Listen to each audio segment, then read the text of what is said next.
So next topic है हमारा India post payment bank 8th foundation day. इसका foundation day कब है? 1 सितंबर 2025। इंडिया पोस्ट पेमेंट बैंक किसके अंदर आता है? Under the ownership of department of post. Department of post किसके अंदर आती है? तो मिनिस्ट्री ऑफ कम्युनिकेशन के अंदर। So this is the India post payment bank का लोगो, ये देख लीजिए आप। आपका बैंक आपके द्वार। थोड़ा हिस्ट्री देख लेते हैं। 19 अगस्त 2015 को इंडिया पोस्ट पेमेंट बैंक को लाइसेंस मिला था कि they can open a bank. Basically वो लाइसेंस इंडिया पोस्ट को मिला था और फिर उन्होंने बैंक का नाम रख दिया India post payment bank, simple IPPB। पहले पायलट प्रोजेक्ट लॉन्च किए थे उन्होंने 30 जनवरी 2017 को। कहाँ पे? तो रायपुर और रांची को। ठीक है, इसको याद रखना ऐसे IPPB। सो यहाँ पे डबल P है तो पायलट प्रोजेक्ट डबल R के यहाँ पे लॉन्च किए थे। ठीक है, R for Raipur, R for Ranchi में। और उसके बाद फुल फ्लेज में फर्स्ट फेज जो चालू हुआ वो 1 सितंबर 2018 को चालू हुआ है। ठीक है, सो 2018 अभी 8 साल हो गए। That is why 8th foundation day 1 सितंबर 2025 का 8th फाउंडेशन डे है। सो इन अगस्त 2025 इंडिया पोस्ट पेमेंट बैंक ने 12 करोड़ कस्टमर मार्क क्रॉस किया। ठीक है, सो अभी कितने कस्टमर्स इनके पास? 12 CR कस्टमर्स है। और टोटल डिपॉजिट साइज अगर बोला जाए तो कितना है? वो 20,000 करोड़ डिपॉजिट साइज है, विच इज़ गुड। क्योंकि नॉर्मली पर इंडिविजुअल मैक्सिमम डिपॉजिट लिमिट कितना है? 2 लाख का होता है, तो फिर भी 20,000 crore deposit is a good amount. Slogan और मोटो क्या है इसका? Every customer is important, every transaction is significant and every deposit is valuable. ठीक है, यहाँ पे एवरी वाली चीज़ें हैं। So India post payment bank का जो स्लोगन है वो एवरी वाला है, याद रखिएगा। तो एग्जाम के लिए इतना ज़्यादा इंपॉर्टेंट है नहीं, लेकिन what is important for phase 2 is details about the payment bank. ठीक है, तो पेमेंट बैंक की डिटेल्स ही हम आज डिटेल में पढ़ने वाले हैं। तो पेमेंट बैंक का मैं बेसिक आपको बता देता हूँ कि कोई भी बैंक का जो बिजनेस मॉडल होता है that is purely of lending activities. ठीक है, तो बैंक का काम ही होता है डिपॉजिट में पैसे लेना, डिपॉजिटर को 3 to 4% पे इंटरेस्ट देना, अगर FD हुआ तो मैक्सिमम 6 to 7% के ऊपर, और ये वाले पैसे घुमाना किसको? बेनिफिशियरीज को। होम लोन, कार लोन हो गया, बिजनेस लोन हो गया, और उनसे नियर अबाउट 9 to 10% या फिर ज़्यादा या फिर कम, डिपेंड्स, इससे वो इंटरेस्ट वसूल करना। सो बीच वाली जो मार्जिन होगी that will be the profit. तो ऐसा बिजनेस मॉडल काम करता है। लेकिन पेमेंट बैंक के लिए वही तो अलाउ नहीं है, लेंडिंग एक्टिविटी। तो पेमेंट बैंक का एग्जैक्टली पर्पस क्या था, वो कैसे गठित हुआ था, उसके क्या क्या रेस्ट्रिक्शंस है, ये सब चीज़ें हम यहाँ पे देखने वाले हैं। So it was conceptualised to further financial inclusion. ठीक है, 2013 में RBI ने एक कमेटी का गठन किया था। वो कमेटी का नाम था committee on comprehensive financial services for small businesses and low income house holds. ठीक है, सो जो लो इनकम हाउस होल्ड्स वाले लोग हैं और स्मॉल बिजनेसेस वाले हैं उनको फाइनेंशियल सर्विस प्रोवाइड करना है ताकि उनका फाइनेंशियल इंक्लूजन हो। इसीलिए 2013 में RBI ने एक कमेटी का गठन किया था। उनके हेड थे श्री नचिकेत मोर। तो उन्होंने एक नई कंसेप्ट लाई, डिफरेंशिएटेड या फिर नीचे बैंकिंग लाइसेंस की। मतलब they will be different from universal bank, जैसे हमारे SBI होते हैं या फिर प्राइवेट बैंक कोई भी HDFC या फिर ICICI, उनसे हट के, उनसे अलग, इसलिए डिफरेंशिएटेड नाम दिया गया उनको। ठीक है, they are different from universal bank. उनके कुछ गाइडलाइंस या फिर कुछ रेस्ट्रिक्शंस होते हैं डिफरेंट फ्रॉम यूनिवर्सल बैंक्स। तो इनका रैशनल क्या था? It should focus exclusively on payment services as well as deposit taking. मतलब अगर मुझे किसी को पेमेंट करना है या फिर मुझे किसी से पेमेंट रिसीव करना है तो उसके लिए काम आने वाली बैंकिंग वो रहेगा पेमेंट बैंक। दूसरा डिपॉजिट टेकिंग वाला भी काम यहाँ पे रहेगा। सो नचिकेत मोर कमेटी ने ये चीज़ें दी थी रैशनल में। तो थोड़ा देख लेते हैं कि लाइसेंसिंग प्रोसेस वगैरह कब चालू हुआ था। तो नचिकेत मोर कमेटी 2013 में गठित हुई थी। उन्होंने रिकमेंडेशन दे दिए और RBI ने नवंबर 2014 में गाइडलाइन लॉन्च कर दिए कि आप एप्लीकेशन सबमिट कर सकते हो। सो इसी तरह 41 एप्लीकेशन रिसीव हुए RBI के पास, और इस 41 में से फाइनली 11 एप्लीकेंट्स को इन प्रिंसिपल अप्रूवल दिया गया। ठीक है, इन प्रिंसिपल अप्रूवल कि आप बैंकिंग का काम शुरू कर सकते हो। So in principle approval is not a full license but a permission to set up a bank within how many months? 18 months की 18 मंथ में आप बैंक शुरुआत कर सकते हो। So total originally granted in principle कितने लोगों को दिया था? 11 एप्लीकेशंस जो है, 41 एप्लीकेशंस आए थे, तो उनमें से 11 एप्लीकेंट्स को। अभी कितने ऑपरेशनल पेमेंट बैंक से? तो 5 है। कौन से? हम नीचे देखेंगे थोड़ा। एक डिफंक्ट भी हुआ है। ठीक है, एक पेटीएम पेमेंट बैंक वाला, और फॉर एग्जाम्पल इसमें तो नंबर लगा था लेकिन उन्होंने अप्लाई ही नहीं किया। तो ऐसे those who chose to surrender, तो ऐसे 5 लोग हैं। ये थोड़ा देख लेते हैं कि 11 एप्लीकेंट्स कौन थे। सो पहला था एयरटेल पेमेंट बैंक, ये करंटली ऑपरेशनल है। It was one of the first to launch. ठीक है, ये पहला पेमेंट बैंक था नवंबर 2016 में। उसके बाद आया इंडिया पोस्ट पेमेंट बैंक, ये भी करंटली ऑपरेशनल है। हमने अभी भी देखा था कि इसी का 8th फाउंडेशन डे हम सेलिब्रेट कर रहे हैं। ठीक है, 1 सितंबर 2018 में ये बैंक गठित हुआ था। उसके बाद NSDL का भी पेमेंट बैंक है, ये भी करंटली ऑपरेशनल है। फिनो पेमेंट बैंक भी करंटली ऑपरेशनल है। और उसके बाद रिलायंस का जियो पेमेंट बैंक, ये भी करंटली ऑपरेशनल है। उसके भी कुछ इश्यूज वगैरह चल रहे थे, लेकिन करंटली ये एज फंक्शनल है। So total 5 payment banks are currently operational. यहाँ पे एक फेमस बैंक भी ऑपरेशनल हुआ करता था जिसका नाम था पेटीएम पेमेंट बैंक, लेकिन पेटीएम पेमेंट बैंक का लाइसेंस अभी नहीं है, आरबीआई ने उसको डिबार कर दिया है। क्यों? तो वो कंप्लायंस करने वाली चीज़ें होती है, उसको कंप्लाई नहीं करना था, एज वेल एज कुछ सुपरविजरी कंसर्न्स भी थे। सो इसलिए आरबीआई ने उसको डिबार कर दिया from accepting new deposits as well as top-ups after 15 March 2024। So it is currently winding down its own operation. So एक ऐसा पेटीएम पेमेंट बैंक है जो डिफेक्ट हुआ है। बाकी जिन्होंने लाइसेंस ही सरेंडर कर लिया था, मतलब उनको लाइसेंस तो मिला था कि आप 18 मंथ्स में बैंक का काम शुरू कर सकते हो, लेकिन उन्होंने दे चूज नॉट टू। तो ऐसे कौन थे? आदित्य बिरला वाला जो आइडिया वाला है, ठीक है, वोडाफोन आइडिया वाला, तो उन्होंने भी अप्लाई किया था, बट दे सरेंडर्ड, ठीक है, before even launching the operations. उसके बाद चोलामंडलम डिस्ट्रीब्यूशन सर्विस को भी लाइसेंस मिला था, उन्होंने भी सरेंडर कर लिया। दिलीप सांघवी सन फार्मा पेमेंट बैंक, इन्होंने भी सरेंडर कर दिया। टेक महिंद्रा पेमेंट्स बैंक भी सरेंडर कर दिया। और उसके बाद वोडाफोन का M-Pesa पेमेंट बैंक, इन्होंने भी लाइसेंस सरेंडर कर लिया था, ठीक है। तो ओवरऑल 41 एप्लीकेशंस आए थे, 11 एप्लीकेंट्स को चूज़ किया गया, इन प्रिंसिपल अप्रूवल दिया गया। उसमें से 5 लोगों ने they not to go with business, मतलब पेमेंट बैंक नहीं एस्टेब्लिश करना है। इसमें से एक डिफॉल्ट हो गया पेटीएम पेमेंट बैंक। और अभी करंटली ऑपरेशन कितने हैं? 5 ऑपरेशन चल रहे हैं। कौन सा? Airtel payment bank, India post payment bank, उसके बाद फिनो पेमेंट बैंक, NSDL का पेमेंट बैंक, और फाइनली जियो का, ठीक है, Reliance payment bank. So Jio payment bank. अभी हम थोड़े देख लेते हैं कि how they are different from universal banking, जो हमारे कमर्शियल बैंक्स होते हैं, पब्लिक सेक्टर बैंक या फिर प्राइवेट बैंक या फिर फॉरेन बैंक, उनसे ये कैसे अलग है। We are talking about the payment bank. Differentiated banking में 2 चीज़ें आती हैं, एक स्मॉल फाइनेंस बैंक आता है, दूसरा पेमेंट बैंक आता है, but here we are studying about the payment bank. तो थोड़ा देख लेते हैं।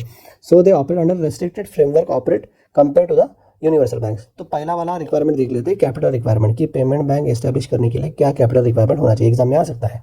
So minimum paid up capital, equity capital requirement is 100 crore. अगर 100 करोड़ का कैपिटल है तो आप अप्लाई कर सकते हो। यहाँ पे देखना, कैपिटल 2 टाइप के होते हैं, एक होता है ऑथराइज्ड कैपिटल और दूसरा होता है paid up capital. Authorised capital मतलब क्या होता है कि इतना कैपिटल रेज करने की permission. For example authorise capital अगर 200 करोड़ का है तो 200 करोड़ का कैपिटल वो रेज कर सकती है। हाउ? Through equity. अभी 200 में से कितना शेयर्स इशू किया है, कितने इक्विटी इशू किया, फॉर एग्जांपल 100 करोड़ इशू किया होगा, तो उनका पेड अप कैपिटल कितना होगा, ये। तो ये वाला कैपिटल बैलेंस शीट पे दिखेगा आपको, ठीक है। ये कैपिटल किसके लिए होता है? कोई भी बिजनेस स्टार्ट करने के लिए। वी कॉल इट अ भांडवल, क्योंकि अगर कोई लॉस भी हुआ तो उसको लॉस को कवर कौन करेगा? तो ये पेड अप कैपिटल करेगा। ऑथराइज कैपिटल ये तो जस्ट परमिशन होता है कि आप इतना रेज कर सकते हो, लेकिन कितना रेज किया आपने? तो वो 100 करोड़ रेज किया है। सो यहाँ पे पेमेंट बैंक के लिए minimum paid up capital requirement कितनी है? 100 CR के आसपास। इसके बाद भी प्रमोटर कंट्रीब्यूशन, मतलब जिसने ये बैंक चालू किया है, ही और she must hold at least 40% of the paid up equity capital. 100 crore का है फॉर एग्जांपल, तो 40 शेयर उनके नाम का ही चाहिए। ऐसा नहीं कि इसने फॉर एग्जांपल अपने शेयर्स बेच दिए या फिर लिक्विडेट कर दिया और खुद के शेयर होल्डिंग लेस देन 40% से बिलो होगी, नहीं। ये पहले 5 साल from commencement of the business 40% share holding आपको होल्ड ही करना पड़ेगा। तो ये पहला रिक्वायरमेंट हो गया। उसके बाद capital adequacy requirement. Capital adequacy basically ये बेसल नॉर्म्स का कंसेप्ट है। तो जो रिस्क वेट एसेट्स होते हैं उनको टैकल करने के लिए कुछ कैपिटल चाहिए होता है, तो उसी का एक रेशियो है कैपिटल एडिक्वेसी रेशियो। इसको डिटेल में हम जब बेसल नॉर्म्स पढ़ेंगे तो उस टाइम पे पढ़ेंगे। सो उनका capital requirement, capital adequacy requirement कितना चाहिए? 15% of risk weight asset. Normally commercial बैंकों को वो 9% होता है, ठीक है, 9% CAR होता है या फिर CRAR बोलिए आप उसको। और उसके साथ साथ भी बाकी कुछ बफर वाली चीज़ें होती है, क्या काउंटर साइक्लिक कैपिटल बफर वगैरह, तो वो थोड़ा ज़्यादा आ जाता है। लेकिन CRAR कमर्शियल बैंक के लिए नियर अबाउट 9% होता है। ये पेमेंट बैंक के लिए कितना है? 15% है। अभी कैपिटल में 2 टियर के कैपिटल होते हैं, टियर 1 कैपिटल और टियर 2 कैपिटल। तो यहाँ पे कंपल्सन है कि tier 1 capital at least 7.5% of RW होना चाहिए, मतलब 50% इसका ये टियर 1 में होना चाहिए। और टियर 2 में कितना होना चाहिए? कितना भी हो, लेकिन इससे कम होना चाहिए, ठीक है, up to maximum of 100% of total tier 1 capital. तो इसलिए यहाँ पे लिखा है कि tier 2 capital should be less than और इक्वल टू T1, मतलब 7.5% से लेस देन होना चाहिए। इसके बाद लेवरेज रेशियो कितना होना चाहिए? मिनिमम 3% लेवरेज रेशियो होता है। सो ये CRAR, लेवरेज रेशियो, ये वाली चीज़ें हम बाद में कभी बेसल नॉर्म्स के टाइम पे पढ़ेंगे। अभी थोड़ा देख लेते हैं कि कैपिटल रिक्वायरमेंट वाला या क्विक एग्जांपल आपको समझ में आ जाएगा। हम क्या करने वाले हैं यहाँ पे? कैपिटल एडिक्वेसी रेशियो निकाले for payment bank. So we will assume payment bank has a following quarter at the quarter end. तो कोई भी एक पेमेंट बैंक पकड़ लीजिए, फॉर एग्जाम्पल मैं पकड़ता हूँ एयरटेल पेमेंट बैंक। तो एयरटेल पेमेंट बैंक का अगर कैपिटल 130 CR है, टीयर 2 कैपिटल कितना है 70 CR है। मैंने बोला था कि टीयर 2 कैपिटल ये टीयर 1 से हमेशा कम होना चाहिए, ठीक है। So here it is with in the cap. उसके बाद risk weight asset near about 1000 crore होता है, ठीक है। बैंकों का एसेट क्या होता है, बेसिकली जो लोन में पैसा घुमाते हैं वो वाला उनका एसेट होता है, लेकिन पेमेंट बैंक लेंडिंग करती नहीं है, तो क्रेडिट वाला एसेट इनके पास है ही नहीं, उनके पास अलग एसेट होता है। फॉर एग्जांपल उनका बिजनेस मॉडल ही होता है कि वो लोगों से डिपॉजिट में पैसा लेते हैं, फिर वही पैसा इन्वेस्ट किया जाता है कहाँ पे, तो गवर्नमेंट सिक्योरिटी में, ट्रेजरी बिल्स में। बेसिकली वो SLR वाला कोटा होता है, 75% ऑफ द सिक्योरिटी उनको गवर्नमेंट सिक्योरिटी ट्रेजरी बिल्स में रखना पड़ता है SLR में, और बाकी जो 25% है या फिर अप टू 25%, उससे भी कम कर सकते हो, वो बाकी बैंकों में आप डिपॉजिट कर सकते हो, ठीक है। सो बेसिकली FD वाला जो उनको रेट मिलेगा वो बाद में डिपॉजिटर को पास ऑन करते हैं। तो रिस्क वेट एसेट उनका नियर अबाउट 1000 करोड़ समझिए। और रिस्क वेट एसेट कहाँ से आता है, 3 रिस्क से, ठीक है। यहाँ पे है ना रिस्क वेटेड एसेट, तो कौन से रिस्क होते हैं, तो याद रखना CMO, ठीक है। क्रेडिट रिस्क, मार्केट रिस्क और ऑपरेशनल रिस्क, ठीक है। ये बेसल नॉर्म्स के टाइम पे पढ़ेंगे हम। तो हम स्टेप 1 क्या करेंगे, हम टोटल रेगुलेटरी कैपिटल निकालते हैं। तो एलिजिबल कैपिटल कितना होगा, tier 1 plus eligible tier 2। Tier 1 कितना था हमारे पास 130 CR, एलिजिबल टीयर 2 कितना था 70 CR, तो टोटल कैपिटल कितना हुआ 200 CR। उसके बाद CR का फॉर्मूला आएगा, CR equal to total eligible capital divide by risk weight asset multiply by 100। तो टोटल एलिजिबल कैपिटल कितना था हमारा 200 था, और RW कितना था अपना 1000 मल्टीप्लाई बाय 100, तो 20% इसका CR आ गया है। और हमारी शर्त क्या है, मिनिमम 15% मीट होना चाहिए, सो दिस एक्सेड 15%। इसके बाद T1 वाला भी रेशियो देख लेते हैं, टीयर 1 कैपिटल का। T1 रेशियो कैसा आएगा, tier 1 capital divide by RW multiply by 100। तो टीयर 1 में कितना था 130 CR था, डिवाइड बाय RW कितना था 1000 करोड़, तो कितना आएगा ये 13% के पास आएगा। So obviously it is also exceeding 7.5% minimum. उसके बाद एक लेवरेज रेशियो भी होता है, क्या होता है ये, it is a ratio of tier 1 capital to its exposure, मतलब कोई पेमेंट बैंक का कितना एक्सपोजर है। तो 130 करोड़ टीयर 1 कैपिटल में थे और एक्सपोजर में लेट्स से 3500 करोड़ का एक्सपोजर था, तो 3.71% का लेवरेज रेशियो आएगा। और कितना मिनिमम होता है 3%। तो याद रखना है CRAR रिक्वायरमेंट कितना है पेमेंट बैंक के लिए 15%, टीयर 1 कैपिटल, उसमें टीयर 1 कैपिटल कितना है तो 7.5%, टीयर 2 कैपिटल कितना होना चाहिए अप टू 7.5%, उससे कम होना ही चाहिए एटलीस्ट वो। और लेवरेज रेशियो कितना होना चाहिए मिनिमम 3%। इसके साथ साथ थोड़ा CRR और SLR रिक्वायरमेंट देख लेते हैं। बाकी कमर्शियल बैंकों को भी CR मेंटेन करना है, सेम वे पेमेंट बैंक को भी CRR मेंटेन करना होता है एज पर RBI नॉर्म। जैसे फॉर एग्जांपल RBI के मॉनेटरी पॉलिसी में बोल दिया कि 3% या फिर 4% आपको CRR मेंटेन करना है, so that will be applicable for payment banks also. यहाँ पे SLR वाली कैटेगरी थोड़ी डिफरेंट है। Payment bank must invest minimum 75% of their demand deposit balance in SLR statutory liquidity ratio में, ठीक है, with maturity up to 1 year. तो government securities में आप कर सकते हो या फिर ट्रेजरी बिल्स में भी आप वो इन्वेस्ट कर सकते हो। उसके बाद they can hold up to 25% in current और टाइम डिपॉजिट या फिर fix deposit with the other schedule commercial bank. जैसे हमने ऊपर देखा था कि इंडिया पोस्ट पेमेंट बैंक को डिपॉजिट में कितना पैसा हुआ है एज ऑन अगस्त, तो 12,000 करोड़ का पैसा डिपॉजिट में जमा हुआ है। तो 12,000 करोड़ का 75% वो कहाँ इन्वेस्ट करेंगे, गवर्नमेंट सिक्योरिटी में और ट्रेजरी बिल्स में, और अप टू 25%, ठीक है, वो कहाँ कर सकते हैं तो अदर बैंक्स में, अदर कमर्शियल बैंक्स में वो सेव करेंगे या फिर इन्वेस्ट करेंगे। तो ये हो गया CRR और SLR रिक्वायरमेंट। उसके बाद देख लेते हैं डिपॉजिट लिमिट। एक बंदा पेमेंट बैंक में कितना मैक्सिमम डिपॉजिट कर सकता है, तो उसका लिमिट है 2 लाख। पहले एक 1 लाख हुआ करता था, लेकिन उसको बढ़ा के 2 लाख कर दिया गया है।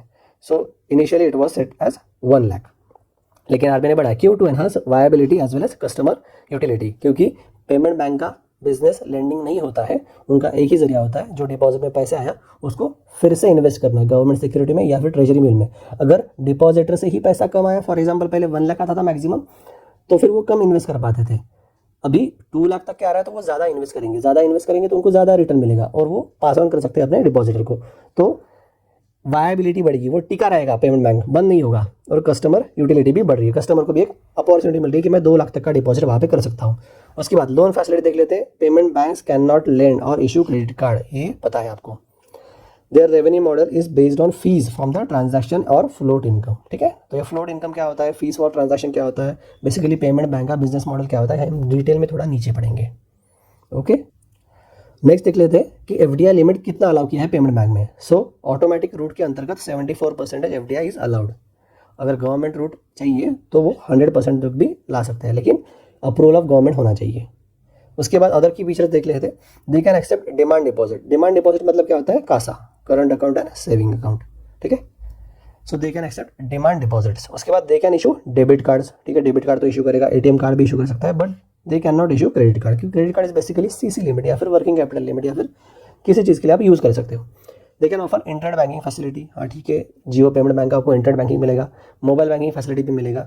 दे can also act as a business correspondent for another bank, जैसे कि SBI के लिए for example Jio payment bank as a business correspondent कर सकता है, बराबर, मतलब SBI के लिए वो कस्टमर ला सकता है।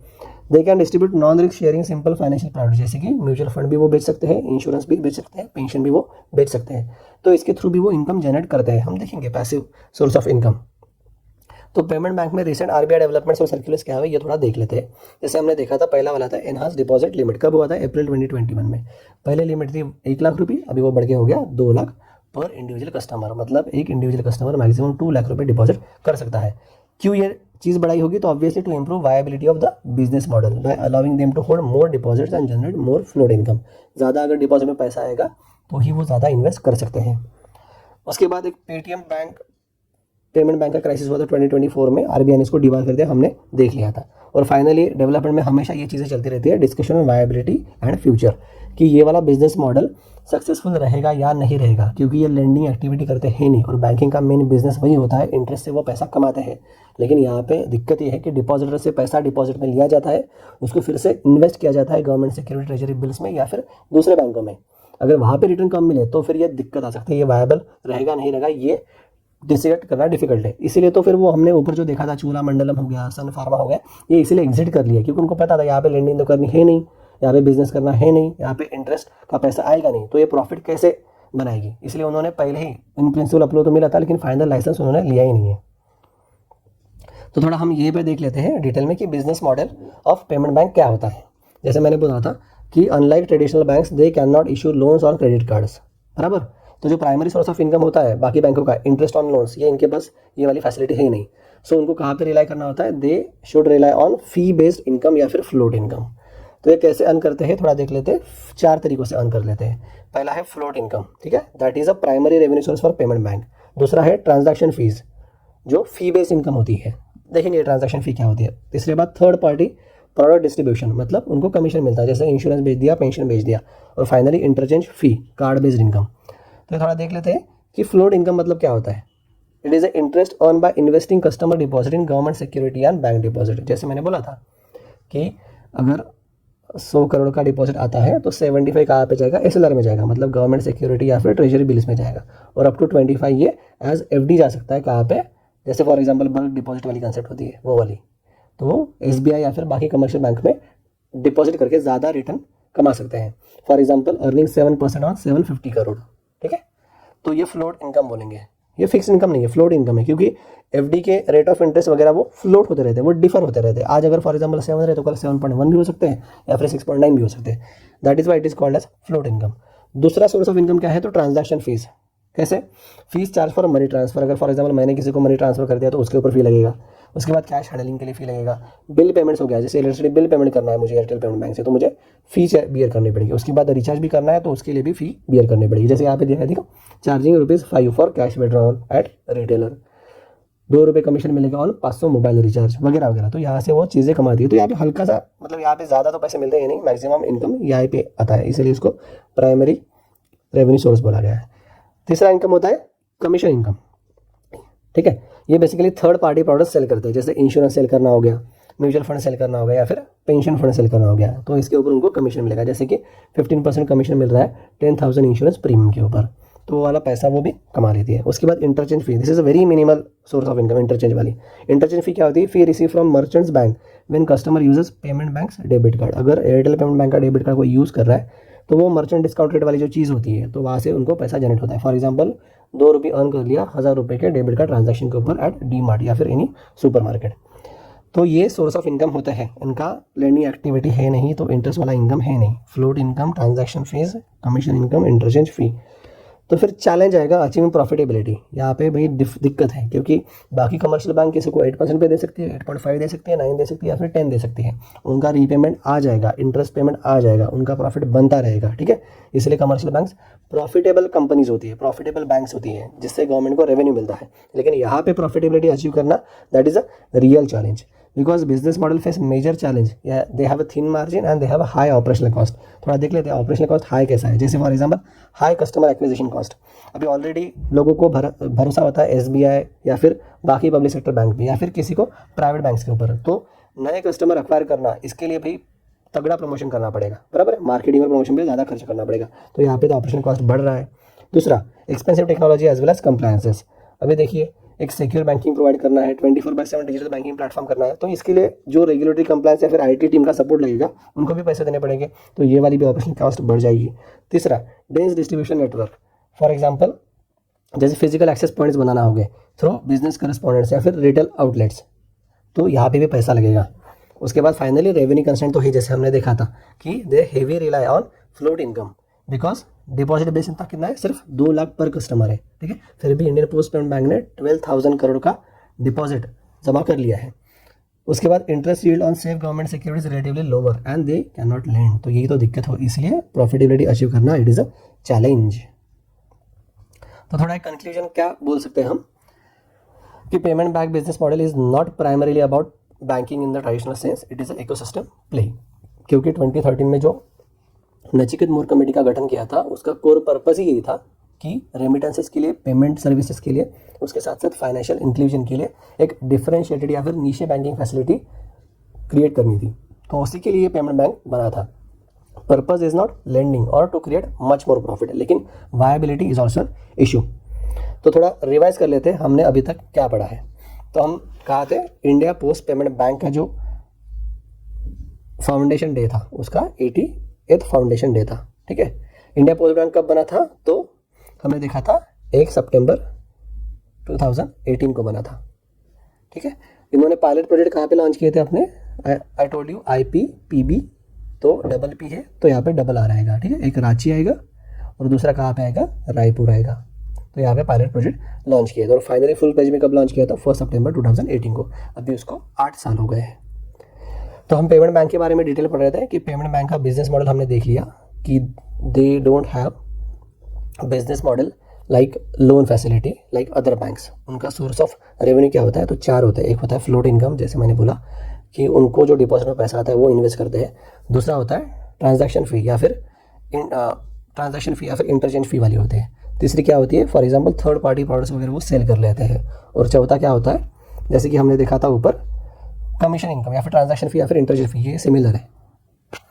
ओके, पेमेंट बैंक के बारे में हमने क्या पढ़ा था कि they have different kind of business model, they don't involve in activity of lending, so interest वाला पैसा वो कमाएंगे नहीं। तो फिर उनके सोर्सेस ऑफ इनकम क्या होते हैं, सोर्सेज ऑफ इनकम आर 4 हमने देखा था। उसमें सबसे मेजर सोर्स ऑफ इनकम होता है फ्लोट इनकम। फ्लोट इनकम में हमने क्या देखा था कि वो डिपॉजिटर से पैसा एक्सेप्ट करेंगे और वही पैसा गवर्नमेंट सिक्योरिटी या फिर ट्रेजरी बिल्स में इन्वेस्ट करेंगे, कितना, अप टू 75%।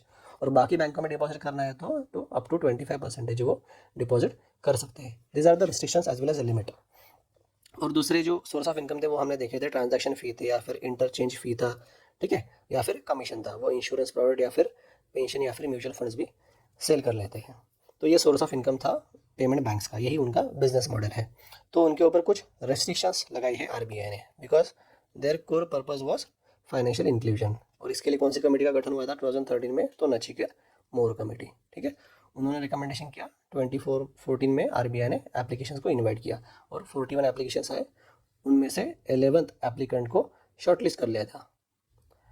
और अभी 11th में कितने फंक्शनल है, 5 आर ऑपरेशनल्स, 1 इज़ डिफंक्ट या फिर डीबार्ड बोलिए आप, जिसमें पेटीएम पेमेंट बैंक आती है, और अदर 5 इन्होंने तो सरेंडर ही किया था लाइसेंस को, मतलब उन्होंने इसके वायबिलिटी पे या फिर प्रॉफिटेबिलिटी पे भरोसा नहीं था, इसलिए उन्होंने एग्जिट कर लिया था। और ये 5 वाले बैंक्स कौन से अभी करंटली चल रहे हैं, पहला है एयरटेल पेमेंट बैंक, दूसरा है इंडिया पोस्ट पेमेंट बैंक जिसके बारे में हम पढ़ रहे थे, तीसरा है फिनो पेमेंट बैंक, चौथा है NSDL का पेमेंट बैंक, और फाइनली है जियो payment bank. So we have 5 operational payment banks. उसके बाद हमने देखा था कि उसमें कुछ नॉर्म्स है। जैसे पहला हमने नॉर्म्स देखा था कैपिटल वाला, कैपिटल रिक्वायरमेंट। अगर पेमेंट बैंक ओपन करना है या फिर चालू करना है तो minimum paid up capital, okay, authorise capital नहीं है, मिनिमम पेड अप कैपिटल कितना होना चाहिए, तो वो होना चाहिए 100 CR। और जो मेन प्रमोटर होता है पेमेंट बैंक का,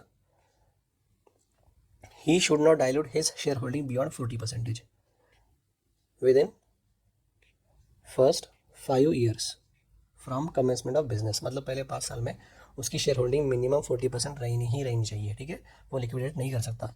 उसके बाद हमने देखा था कुछ CRAR requirement, 15% of risk weight asset उनको मेंटेन करना होता है, कैपिटल एडिक्वेसी रेशियो। इसमें से भी टीयर 1 की एक रिक्वायरमेंट थी।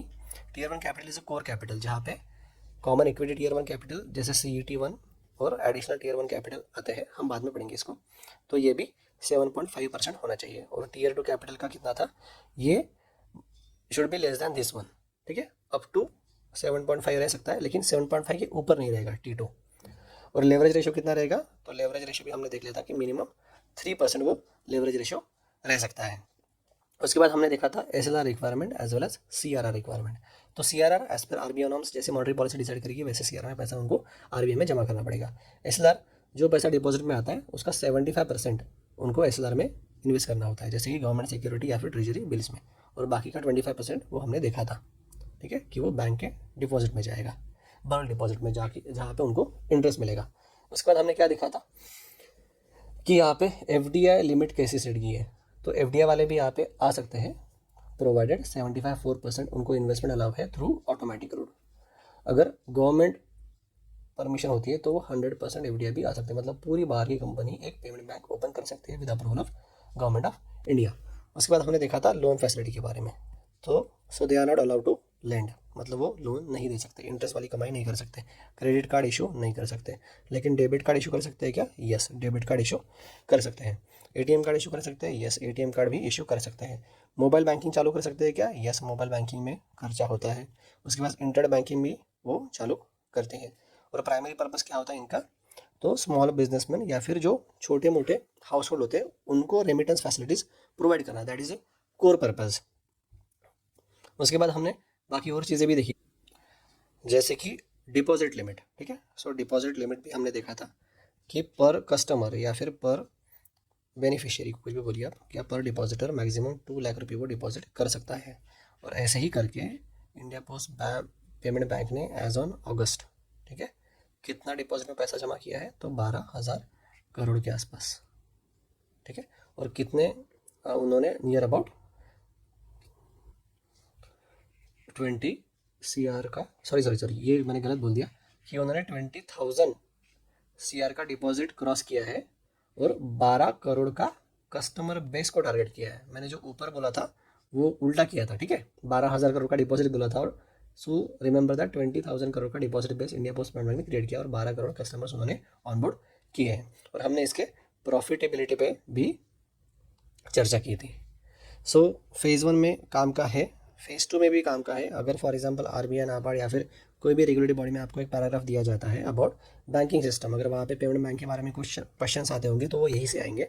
अगर फेज़ 2 में डिस्क्रिप्टिव में अगर कुछ क्वेश्चन पूछना है उनको तो वो पूछ सकते हैं कि from the beginning of the small payment banks are not being viable and many corporate players are having strong attrition rate in case of payment bank, so what were the reasons, तो आप बता सकते हो।